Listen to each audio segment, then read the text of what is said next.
everyone. In the last video, we completed the topic Chitta, the three forms of Chitta, stages of Chitta, which is called Chitta Bhumi, and we also discussed that how does Chitta affect to Purusha, and we discussed that the modification of Chitta is very important topic. Why? Because जब तक चित्तवृत्तियों का निरोध नहीं होगा तब तक liberation नहीं मिलेगी। इसलिए अब चित्तवृत्ति क्या है ये जानना जरूरी है। So in today's topic we will discuss about चित्तवृत्ति एंड चित्तवृत्ति निरोध।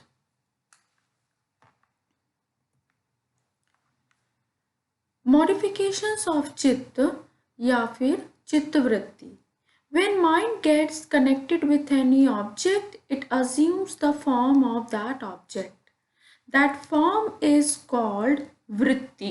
जब mind या senses का एक ऑब्जेक्ट के साथ कनेक्शन होता है तो उस ऑब्जेक्ट की एक रफ इमेज माइंड अपने अंदर बना लेता है और जिसे हम वृत्ति कह सकते हैं, क्योंकि वृत्ति क्या होती है, जितने ऑब्जेक्ट से कांटेक्ट में आ रहा है माइंड या सेंसेस उतनी ही वृत्तियां हमारे चित्त में एग्जिस्ट करेंगी। तो ये एक तरह से ऐसा है कि हमारे जो माइंड है, जो चित्त है, वो अंदर ही अंदर भरता चला जाएगा वृत्तियों से, क्योंकि ये माइंड की वृत्तियां हैं, मॉडिफिकेशंस ऑफ चित्त, इसलिए इनको चित्तवृत्ति बोलते हैं। चित्तवृत्ति can be translated as mind chatter और मंकी माइंड। क्यों मंकी माइंड क्यों बोला है इसको, या माइंड चैटर? इसलिए क्योंकि जिस तरह से एक मंकी बहुत चंचल स्वभाव का होता है, वो एक जगह स्टैटिक पोजीशन में नहीं बैठता, कभी इधर कभी उधर, वो भागता ही रहता है। उसी तरह ये जो चित्त है, वो चित्तवृत्तियाँ जब अंदर आती हैं तो माइंड फ्लक्चुएट हो जाता है, उसके अंदर कियोस बढ़ जाता है, इसलिए वो डिस्टर्ब हो जाता है और स्टैटिक पोजीशन में नहीं रह पाता। इसलिए इसको मंकी माइंड से कंपेयर किया गया है। चित्तवृत्ति is a term that refers to the thoughts that clutter और क्योस द माइंड, यानी अनलिमिटेड थॉट्स का आना जिनको आप कंट्रोल नहीं कर पा रहे हैं, जो आपको डिस्टर्ब कर रही हैं, वो वृत्ति ही है। जिसे माइंड में क्या होता है, ऐसा लगता है कि हम बहुत परेशान हैं, अभी हम ये सोच रहे हैं, फिर हम वो सोच रहे हैं, अभी हम एक डिसीजन नहीं ले पा रहे हैं। क्यों? क्योंकि थॉट्स, अननेसेसरी थॉट्स आते जा रहे हैं। ये सब चित्तवृत्ति है। तो चित्तवृत्ति is a term that refers to the thoughts. The चित्तवृत्ति can be painful, cleansed और non-painful cleansed। चित्तवृत्तियाँ पेनफुल और नॉन पेनफुल दोनों तरह की हो सकती हैं। पेनफुल इसलिए कि हो सकता है कोई थॉट ऐसा हो जो आपको अच्छा फील नहीं करा रहा है, जिसको सोचने से आपको पेन हो रहा है, आप ग्रीफ महसूस कर रहे हैं। और कुछ वृत्ति या कुछ थॉट ऐसे होते हैं जो आपके लिए हैप्पीनेस क्रिएट करते हैं। तो इसलिए वृत्ति दोनों तरह की हो सकती है, पेनफुल भी एंड पेनलेस भी। But the point is the both type of चित्तवृत्तिज effects once ability to find truth. क्यों? क्योंकि दोनों ही तरह की वृत्तियां, चाहे वो पेनफुल हो और वो या फिर वो नॉन पेनफुल हो, वो सच को पहचानने में या सत्य को पहचानने में बाधक बनती हैं। So vritti prevent us from self realization। क्योंकि माइंड में इतना क्योस है, आप इतने डिस्टर्ब हैं, एक जगह आपका माइंड कॉन्सेंट्रेट नहीं कर पा रहा है, इसलिए आप सेल्फ रियलाइजेशन के लिए कैपेबल नहीं होते। तो चित्तवृत्ति जो है वो माइंड की प्योरिटी को ख़त्म कर देती है, वो माइंड की कैपेबिलिटी को ख़त्म कर देती है कि आप अपनी सेल्फ की तरफ अपना ध्यान आकर्षित कर पाएँ।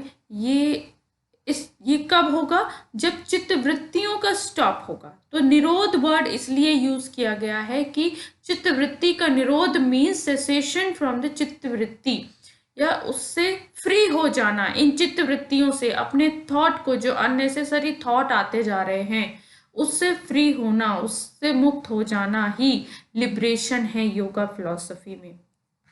तो ये है चित्त वृत्ति। In this context, Swami Vivekananda gave an example of a river. Consider a silent river. When we throw a stone into the river, a small waves or a series of waves on a surface of water start appearing. Until we stop throwing a stone, it gradually appears at the surface. So these waves don't let us see at the bottom of the river. आप picture देख सकते हैं, picture में दिखाया गया है कि जब कोई शांत पानी होता है, वो एक तालाब हो या वो एक रिवर हो, ठीक है, या इवन आप एक बड़े से बाउल में भी अगर पानी लेते हैं और आप उसमें छोटा सा स्टोन थ्रो करते हैं तो क्या होगा? उसमें रिपल्स आने लगती हैं। रिपल्स जो आप देख सकते हैं, जो फोटो में ये सर्कल बना हुआ है, ये धीरे धीरे ग्रेजुअली बढ़ती जाती हैं, फिर डिसअपियर होती है, फिर दूसरी निकलती है, वो बढ़ती है, ऐसे ऐसे करके निकलती हैं और डिसअपियर होती जाती हैं, निकलती हैं और डिसअपियर होती जाती हैं। तो क्या होगा? ये जब ये रिपल्स निकलेंगे, ये छोटे छोटे वेव्स निकलेंगे, तो जो बॉटम है, जो तल है नीचे पानी का सतह है, वो आपको नहीं दिखेगा बिकॉज ऑफ दीज रिपल्स। तो इसी तरह क्या होता है? रिवर इज लाइक आर चित्त। उसमें जब आप स्टोन थ्रो कर, स्टोन क्या हो गया? आपके जो एक्सटर्नल कॉजेज हैं, ऑब्जेक्ट्स हैं, जिनके थ्रू थॉट्स आ रहे हैं, माइंड में एंटर कर रहे हैं, ठीक है, तो वो हो गए आपकी मॉडिफिकेशंस लाइक रिपल्स, छोटी छोटी। अब जब तक ये चित्त में रिपल्स रहेंगी, मॉडिफिकेशन रहेंगे, तब तक आप अपने सेल्फ को रियलाइज नहीं कर पाएंगे। तो what is necessary to stop these ripples और द मॉडिफिकेशन ऑफ चित्त? टाइप्स ऑफ मॉडिफिकेशन ऑफ चित्त। There are 5 type of modifications of चित्त। क्या है? फर्स्ट इज प्रमाण, सेकेंड इज विपर्य, थर्ड इज विकल्प, फोर्थ इज निद्रा एंड फिफ्थ इज स्मृति। अब हम देखते हैं वन बाय वन इनका क्या मीनिंग है। प्रमाण, प्रमाण is a right cognition, or we can say means of right cognition. In yoga philosophy, 3 pramanas are accepted as a valid means of knowledge: perception, inference and testimony. 3 तरह के प्रमाणों को स्वीकार किया गया है योगा फिलॉसफी में, by which चित्ता attends the form and knowledge of object, जिनके थ्रू हमें किसी वस्तु का ज्ञान प्राप्त होता है। अब वैसे तो ये डिटेल टॉपिक हैं, लेकिन यहाँ पे क्योंकि हमारा टॉपिक चित्तवृत्ति है तो हम बहुत ज़्यादा डिटेल में नहीं जा रहे। यहाँ हम एक एक लाइन में पढ़ते हैं कि ये क्या है। Perception is possibly when it comes in contact with the sense organ and again in contact with external object and it's form. तो जब सेंस एंड ऑब्जेक्ट के बीच कॉन्टेक्ट होता है और ऑब्जेक्ट को परसीव करके, उसकी फॉर्म को परसीव करके नॉलेज गेन किया जाता है, दैट इज कॉल्ड परसेप्शन यानी प्रत्यक्ष।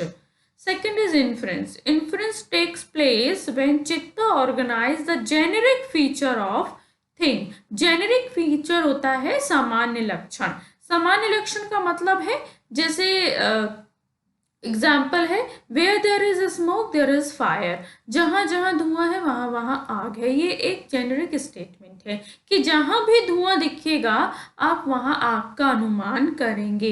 इसी तरह हमें दूसरी चीज़ों का भी ज्ञान होता है, जैसे आसमान में बादल को देख के बारिश के होने का अनुमान किया जाता है। थर्ड है verbal testimony takes place when there is a word uttered by trustworthy person and the meaning is understood out of it. तो ट्रस्टवर्दी पर्सन क्या होता है? इन्हें आप्त पुरुष कहा जाता है। एंड आप्त पुरुष कौन होते हैं? जिन्हें स्क्रिप्चर्स का नॉलेज है, वेदों का नॉलेज है, जो ट्रस्ट करने के योग्य हैं, ट्रस्टवर्दी हैं, उनको आप द पुरुष की कैटेगरी में रखा जाता है और उनके वर्ड को as a means of knowledge except किया जाता है, दैट इज वर्बल टेस्टिमनी. तो दीज आर 3 प्रमाणास in yoga philosophy. Second is विपर्य. इट इज रॉन्ग कॉग्निशन और false knowledge. Wrong cognition and false knowledge. So all knowledge of the external world we get through 5 senses, but sometimes that knowledge, whatever we get from 5 senses, it becomes deceptive. यानी धोखा दे देती हैं, कभी कभी हमारी senses धोखा दे देती हैं. फॉर एग्जाम्पल इल्यूजन होते हैं, लाइक स्नेक रोप, जैसे हमें रस्सी में सांप दिख जाता है. ठीक है, रस्सी है वो रियल है, लेकिन हमें आंख से दिख तो रही है, परसेप्शन तो हो रहा है, लेकिन वो एक तरह का इल्यूजन है क्योंकि वो असली सांप नहीं होता. इसी तरह मिराज, जैसे कि रेत में पानी का दिखना. जब रेत के बड़े बड़े मैदान होते हैं, जैसे रेगिस्तान है, तो जब आप दूर तक नजर ले जाते हैं तो आपको दूर ऐसा लगता है कि समुद्र है उसके आगे, बट ऐसा नहीं होता. जैसे जैसे आप चलते जाते हैं वो रेत आती जाती है. तो विपर्य इज रॉन्ग कॉग्निशन और फॉल्स नॉलेज. विकल्प, थर्ड वन इज विकल्प. इट इज वर्बल कॉग्निशन और imagination. This is knowledge in which the object does not exist. For example, fantasy, daydreaming, etc. क्या होता है जब हम कुछ इमेजिन करते हैं, तो इमेजिन में सपोज हम यूनिकॉर्न के बारे में इमेजिन कर रहे हैं, या हमें कोई बता रहा है कि यूनिकॉर्न ऐसा होता है कि वो एक बिल्कुल सफ़ेद घोड़ा होता है, माथे में एक सींग होता है. तो वो यूनिकॉर्न हमारे सामने एग्जिस्ट नहीं कर रहा है, वो ऑब्जेक्ट हमारे सामने एग्जिस्ट नहीं कर रहा है, लेकिन इमेजिनेशन के थ्रू हम उसको नॉलेज गेन कर रहे हैं. तो ये कोई बताता है या हम कभी इमेजिनेशन करते हैं, तो वो है विकल्प. Now there is a little difference between कल्पना एंड विकल्प. क्यों? क्योंकि कल्पना क्या है, it is use in a controlled manner. Controlled, अगर आप कंट्रोल्ड मैनर में, यानी आप स्पेसिफिक ऑब्जेक्ट के बारे में जो एग्जिस्ट करता है उसके बारे में आप कल्पना कर रहे हैं, इमेजिनेशन कर रहे हैं, तो उसे हम कल्पना की कैटेगरी के अंदर रखेंगे. लेकिन अगर आपका इमेजिनेशन अनकंट्रोल्ड है, uncontrolled means which is not related to real world, आपकी रियल ऑब्जेक्ट से बारे में नहीं है, वो इट्स लाइक फैंटेसी. जैसे हैरी पॉटर मूवी है, आप सब ने देखी होगी I hope. Harry Potter movie में क्या दिखाते हैं कि एक जादू की दुनिया है, जादू की छड़ी होती है, बहुत बड़े बड़े एनिमल्स होते हैं, बट ऐसा कुछ भी नहीं होता. That is uncontrolled imagination and it's called fantasy. तो वो होता है विकल्प. निद्रा, it is a state of sleeping or absence of cognition. In this context, I will tell you about 3 state. 3 state, which 3 state? First is Jagrat, yani a wakeful state, and second is sleep state, and the third is deep sleep. The first one is Jagrat, second is Swapna अवस्था, and third is Sushupti. ये क्या होते हैं? जैसे जागृत अवस्था, जो हम जैसे हमारा दिन का एक्सपीरियंस होता है, डे एक्सपीरियंस होता है, हम कॉन्शियस होते हैं, चीज़ों को नोटिस कर रहे होते हैं, वो हमारी जागृत अवस्था होती है. फिर जब हम रात को सो जाते हैं और हम ड्रीम देखते हैं, ड्रीम में आप अपनी एक अलग ही दुनिया में खोए होते हैं. हमारी सेंसेस, जो सेंसेस हैं वो एक्सटर्नली तो कोई एक्टिव नहीं होती हैं, लेकिन इंटरनली हमारा माइंड अंदर ही अंदर थॉट को क्रिएट कर रहा होता है. तो वो हो गया स्वप्न की अवस्था. फिर आता है सुषुप्ति. सुषुप्ति is very important specially in the Vedanta. तो सुषुप्ति क्या है? सुषुप्ति है where there is no experience at all and there is also no difference between subject and object. वो एक ऐसी स्टेट है जहाँ आपको कोई भी अनुभव नहीं होता. जैसे मैं आपको समझाने के लिए सरल भाषा में बोलूं कि जब हम कहते हैं कि आज मैं घोड़े बेच के सोया, घोड़े बेच के सोया का मतलब कि आपको उस टाइम में, हो सकता है वो 10 मिनट आप सोए हों गहरी नींद, या 20 मिनट, या आधा घंटा, या 2 घंटा, लेकिन उस समय में आपको कोई भी अनुभव नहीं हुआ, उसे कहते हैं निद्रा।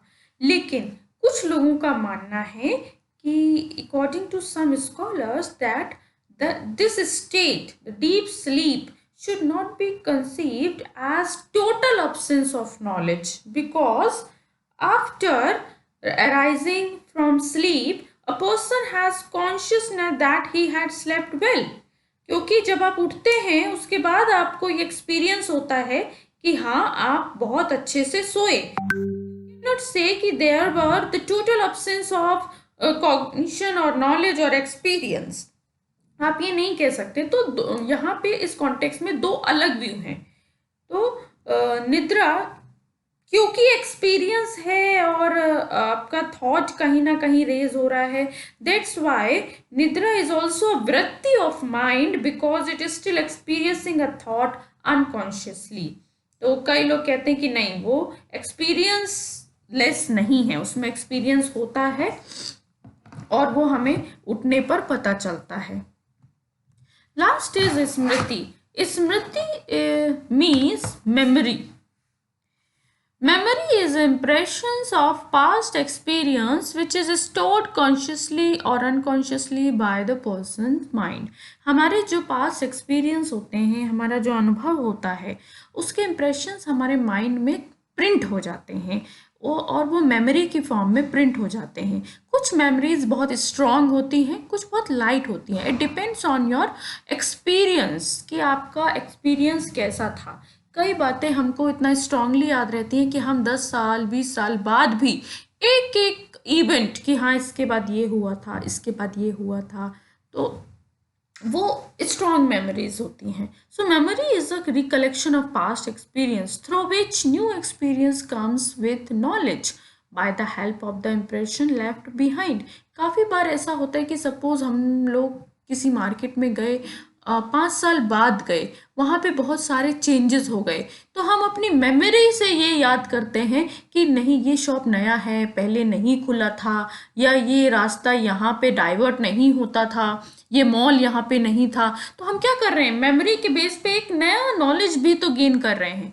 तो इस तरह से मेमोरी का जो काम है वो पास्ट एक्सपीरियंस के इम्प्रेशंस को प्रिंट करके संभाल कर रखती है, वो आपकी स्मृति है। तो these are 5 of modifications. Now the point is कि अब जब modifications होते हैं तो बहुत सारे सफरिंग पेन ये चित्त में उठते हैं, ठीक है। So now there are 5 type of क्लेश। क्लेश is what? क्लेश is a negative mental state that clouds the mind causing suffering and the condition for suffering to arise। कि कौन सी कंडीशन में सफरिंग अराइज होती है, कौन सी कंडीशन है जब हमारा माइंड डिस्टर्ब हो जाता है, वहाँ पे मॉडिफिकेशंस बहुत सारी हो जाती हैं। So there are 5 kinds of suffering. अविद्या, इट मीन्स इग्नोरेंस। अस्मिता, सेल्फिशनेस। राग, अटैचमेंट। द्वेष, एवर्जन। And fear. अब इनको वन बाय वन देखते हैं। द फर्स्ट इज अविद्या। It is ignorance about self. आपको अपने बारे में ही नहीं पता कि you are pure consciousness, you are not material body, not physical body. So you are ignored about yourself. Because of ignorance, pure and eternal self is seen as impure and non-eternal. क्योंकि हमें information नहीं है अपने ही बारे में, realisation नहीं है, तो जो हमारा प्योर और इटर्नल सेल्फ है हम उसे क्या समझते हैं कि इसका बर्थ भी होता है, इसकी डेथ भी होती है, ये सोता है, जागता है, खाता है। नहीं, the all activities related to your body, not your self. So this is ignorance, and because of ignorance we suffer. हम सफ़र करते हैं क्योंकि हम बॉडी को ही अपना एग्जिस्टेंस मान लेते हैं। The second is Asmita is a egoism, your selfishness, or we can say individual। कैसा ईगो होता है आपको? Egoism is the false conception of self identity, कि मैं I am beautiful, I am rich, this is my laptop, this is my house, I am my standard is very very big and prominent. तो ये सब क्या है, ये आपका real nature नहीं है, this is not your real identity और योर सेल्फ। तो you have a kind of ego of body or external object or worldly things। आपको उसका ईगो होता है, घमंड होता है, जिससे आप अपनी आइडेंटिटी मान लेते हैं। थर्ड इज राग। राग is attachment, attachment with worldly object and pleasures की now we want this, I like pizza, I like this colour, whatever, I want this car. तो ये जो अटैचमेंट है, don't touch, this is my laptop, this is my phone. तो क्या होता है कि अगर किसी ने टच भी कर लिया तो हम बहुत एग्रेसिव हो जाते हैं, हमारी चीज़ें जब कोई छू लेता है। क्यों? क्योंकि हमारा उनके साथ अटैचमेंट है, हम उनसे जुड़े हुए हैं। और this attachment is a main root of your suffering. क्योंकि एक्सटर्नल ऑब्जेक्ट क्या है, the reality is what, the reality is all the external और physical object are destroyable and this is a fact. वो कभी ना कभी डिस्ट्रॉय होंगे ही होंगे, क्योंकि वो इटर्नल नहीं है। तो ये जो अटैचमेंट है, ये आपकी सफरिंग का मेन कॉज है। देन द्वेष। द्वेष is aversion, aversion to pain and the causes of pain. उसके लिए आपके अंदर जो गुस्सा है, जो पेन होता है, उसके कॉज होते हैं, उसकी वजह से भी आपके अंदर मॉडिफिकेशंस होती हैं, आपके माइंड में मॉडिफिकेशन फ्लक्चुएशंस होते हैं, जिससे आप डिस्टर्ब हो जाते हैं। एंड अभिनिवेश, अभिनिवेश is fear. Which type of fear? The fear of death. Death जो एक फैक्ट है, क्योंकि death is what, the destruction of your material body. और डेफिनेटली जिसका ओरिजिन हुआ है, जिसका बर्थ हुआ है, उसका डेथ भी निश्चित है। तो ये फैक्ट है, लेकिन इस फैक्ट को इग्नोर करते हुए लोग इससे डरते रहते हैं। The point is whenever you realize that the self is not destroyable, the self is not a object for death, आपका ये जो फियर है अपने आप खत्म हो जाएगा।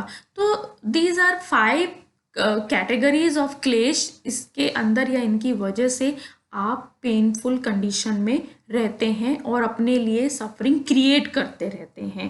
सो we have to try to stop these क्लेशेस, कि हम अपनी इग्नोरेंस को ख़त्म करने की कोशिश करें। हमारे अंदर जो ईगो है वो नहीं होना चाहिए। चीज़ों से जो अटैचमेंट है वो धीरे धीरे कम करते करते उन्हें भी ख़त्म करो, ठीक है। और जो फियर है डेथ का, तो डेथ की रियलिटी को समझो, वो फियर अपने आप चला जाएगा। तो ये is all about practice, the practice of yoga, the practice of concentration, the practice of meditation. इन सब से ये चीज़ें धीरे धीरे ख़त्म होती जाती हैं। नाउ द चित्तवृत्ति निरोध। चित्तवृत्ति आप लोग ने पूरा पढ़ लिया और आप अच्छे से समझ गए हैं चित्तवृत्ति क्या है। Basically the group of thoughts, unnecessary and irrelevant thought comes in your mind. तो निरोध, इनको स्टॉप करना। So in yoga philosophy, योग चित्तवृत्ति निरोध is one of the beginning सूत्र from पतंजलि योग सूत्र। पतंजलि ने जो साहित्य लिखा था योग सूत्र, उसका जो पहला सूत्र है वो यही है कि योग क्या है, चित्तवृत्तियों का निरोध ही योग है। When self attains true knowledge, then self ends to see itself in these modifications of the चित्त। जब भी सेल्फ को नॉलेज हो जाएगी, वो अपने अपने स्व का रियलाइजेशन यानी सेल्फ का रियलाइजेशन कर पाएगा and get rid of attachment and aversion to the worldly pleasure and suffering. और धीरे धीरे वो सबसे डिटेच्ड होता चला जाएगा और उसकी सफरिंग भी खत्म हो जाएगी।